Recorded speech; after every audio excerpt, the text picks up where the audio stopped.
Mas eu gosto dessa parte, da parte infantil, porque vamos lá, a sua história com a Volkswagen é mais do que só o trabalho.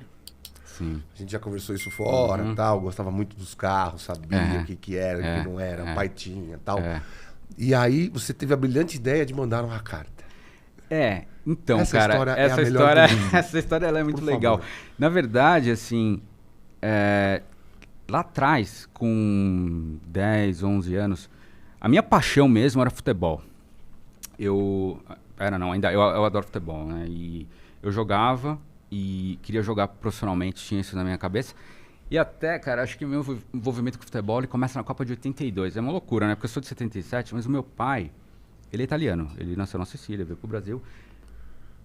No dia do jogo Brasil-Itália, em 82, eu lembro da gente no portão. Cara, eu não tinha 5 anos ainda, né? E eu lembro os vizinhos perguntando, e aí, Ângelo, como é que vai ser o jogo hoje? Pra quem? Meu pai, não, Itália, né?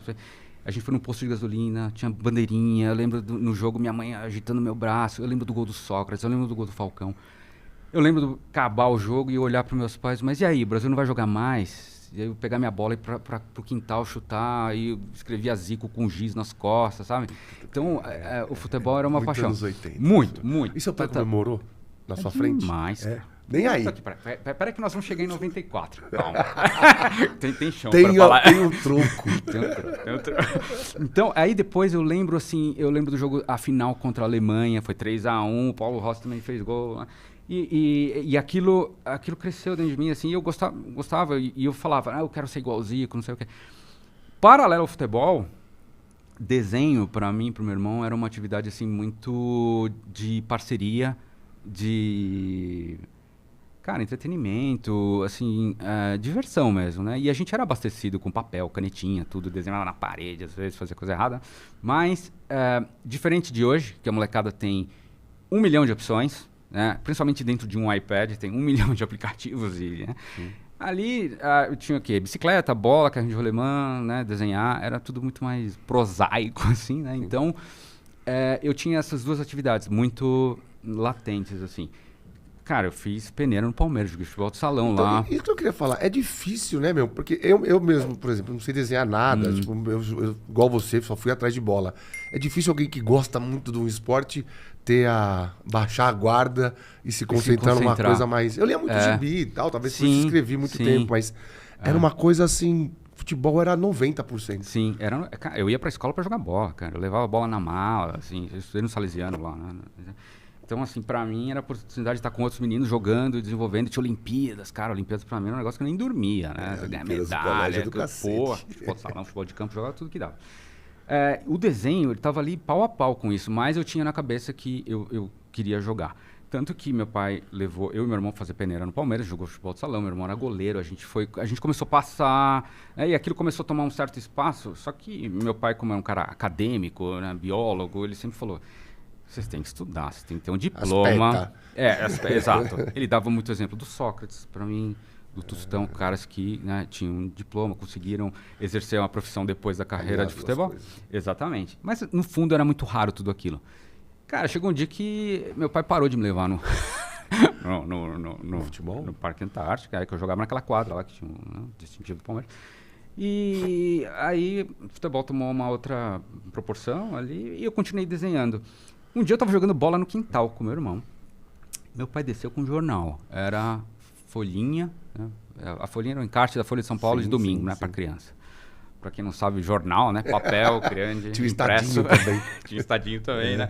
Eu falo jornal, o pessoal fica assim, faz tempo. Isso aí em 1991, cara. Eu tava para fazer... Eu tinha 12 para 13 anos. E ele olhou, ele me mostrou e falou assim, olha isso aqui. Tinha um puta de um sketch assim, do Veiga na contracapa. E a matéria era desenhando o carro dos sonhos. Cara, na hora que eu bati o olho naquilo, era nítido que aquilo tinha sido feito à mão.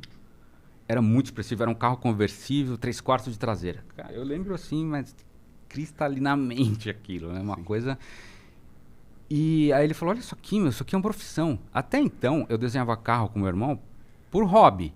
Desenhava vista lateral, desenhava detalhe, friso e roda. Você já fazia nessa proporção de 3/4 ou você fazia ladão, como todo mundo faz? Eu fazia um pouquinho em perspectiva, assim, mas aquilo, cara, era assim uma diversão. Não existia... Eu não sabia da existência dessa profissão até o dia que meu pai me mostrou esse artigo. E aí a gente começou a destrinchar o artigo, né? Luiz Veiga explica como é a profissão do designer.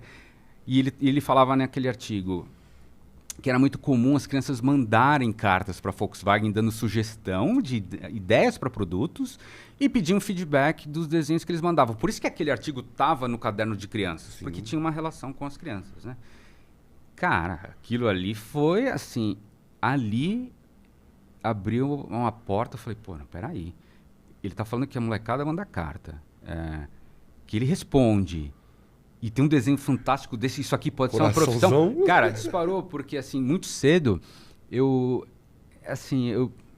entendi que eu queria ter uma profissão diferente. Jogar bola para mim era um negócio que eu já calculava quantas copas eu ia poder jogar e jogar no exterior. Então, de repente, aquilo virou uma outra rota de fuga para algo que, para mim, poderia ser um trabalho normal, cara. Né? Assim, eu nunca... Hoje se fala muito em déficit de atenção, concentração. Cara, eu tinha isso. Eu tinha problema na escola de ficar ali horas numa sala de aula olhando aquilo. Então, aquilo... De repente, eu falei, cara, se eu consigo um trabalho desse, de desenhar carro, cara. Então, eu preciso nunca mais ir pra escola. Quase, cara. Foi uma sensação... Foi isso que me tomou, né? Uhum. Então, meu pai, muito preocupado, né, com a nossa carreira, ele sentou e falou, pô, faz uns desenhos aí, eu ajudo a escrever a carta. Então, eu sentei com meu irmão, a gente fez os melhores desenhos que a gente pôde, no auge dos 12 anos, Sim. né? Mas seu pai sendo um acadêmico, como você falou, e o cara que quando é acadêmico lê muita coisa, vê muita coisa, ele reconheceu um talento diferente em vocês ali. Sim, mas ao mesmo tempo, ele sabia que aquilo era importante, que a gente desenhava, mas ele sempre foi o cara que falava assim... Meu, você quer ser garçom? Cara, seja o melhor. Você quer fazer isso? Faça o que você gosta e tente fazer o melhor. Exato. Né? Então, ele sacou que ali era uma chave para você poder ser bom no que você faz e ter um retorno. Né? Independente de você escolher uma carreira, tipo... Eu ouço alguns jovens assim, pô, mas ganha bem. Né? Sempre vai ganhar bem se for bom pra cacete. Exato, velho. cara, mas é uma coisa que você só descobre com muita paixão, né? Aí a gente sentou, fez uns desenhos, né? Meu pai escreveu uma carta pro Veiga. Olha, sou pai do Zé Carlos, do Marco Antônio, eles têm 12 anos, eu vi o artigo no jornal, eles têm interesse, ficaram interessados na profissão, como é que faz, né? E a gente mandou correio, envelope, né? Toda aquela receitinha que não existe, mas hoje eu explico, né? Como que é correio pra molecada. Não existe? É? Então. Vai segunda-feira lá comigo, na agência, na Bonifácio Cubas, ali no Largo do Clipper. Então, porque a molecada hoje me alcança pelo Instagram, LinkedIn e tudo. Volta e meia eu recebo mensagem, puta, como é que eu faço, hein? Então, tinha todo um processo longo, né? A gente mandou a carta, tiramos cópia dos desenhos, né? Xerox, tudo, papel legal. E eu não me lembro exatamente o tempo, cara, mas não deu um mês, assim, foi 3 semanas. Eu lembro, eu tava na sala com meu irmão, tocou a campainha, carteiro, envelope amarelado, aquele meio pardo com o logo da Autolatina. Nossa senhora, a gelada que deu na espinha é brincadeira. Né? A gente destroçou aquele envelope, assim, cara. Eu abri aquilo... É tipo a carta do Papai Noel voltando, cara, né? Exato. Eu não tava acreditando que tava tendo uma resposta, né? E aí tinha uma carta escrita à mão pelo Veiga. Cara, foda, né? E tinha um desenho original para cada um dos irmãos, cara. Eu pegava o desenho, virava contra a luz, dava pra ver a marca da caneta Bic, o liquid paper que ele usou pra fazer o brilho no vidro. O cara era chefe de design da Autolatina, ele sentou a bunda lá meia hora, ou sei lá quanto, pra escrever pra 2 moleques de 12 anos, cara. E a diferença que isso fez. Ali eu falei, é isso. Ele começou a carta agradecendo a nossa. Falou que os nossos desenhos eram muito bons para nossa pouca idade. Falou que a gente ia pegar a manha das cores. Falou pra gente estudar inglês. Falou para comprar a revista Auto Design importada, que era caríssima na época, que era a única fonte que eu teria de referência de linguagem de design, dos sketches, mesmo que eu fiquei ali copiando os que ele fez durante anos. Falou para visitar museu, exposição, para apurar o senso estético. Cara, aquilo virou assim, os 10 mandamentos do Veiga, né? E eu não tive dúvida assim, do que eu ia fazer na vida. Eu falei, pô, beleza, cara, futebol eu jogo na escola, no clube, né? E eu vou atrás disso. Futebol deu até uma murchada, né? Deu, cara, porque assim, sempre se vende... olha só o paradoxo da situação. eu ouvia que se tornar um futebolista profissional era um negócio extremamente complicado, peneira, empresário, panela, difícil pra caramba, o Brasil, muitos talentos. De repente, eu tava abandonando a ideia de jogar futebol profissionalmente para escolher uma profissão que ninguém nunca tinha ouvido falar na vida, cara. Isso aí não tornou a vida dos meus pais mais fácil. Não tinha internet, não tinha informação. Determinado ponto dessa busca por informação, eu ouvi de um professor numa faculdade falando que 25, 30 anos atrás tinha mais piloto de caça no mundo do que designer de carros. Cara, então é como se eu falasse pro meu pai assim, eu não quero jogar bola, mas agora eu quero ser astronauta. Sim, cara, sim. negócio... Proporção era essa. A proporção era mais ou menos essa, assim. Mas ali eu não estava já de maneira alguma aceitando a possibilidade de fazer outra coisa, né?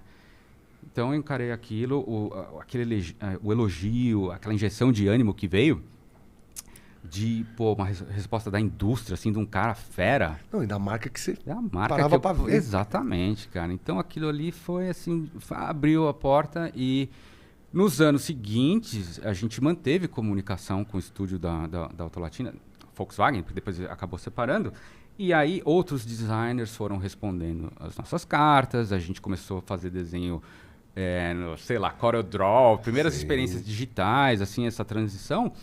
E, cara, assim, resumindo bem a história, 10, 11 anos pra frente, a gente estava no time do Veiga.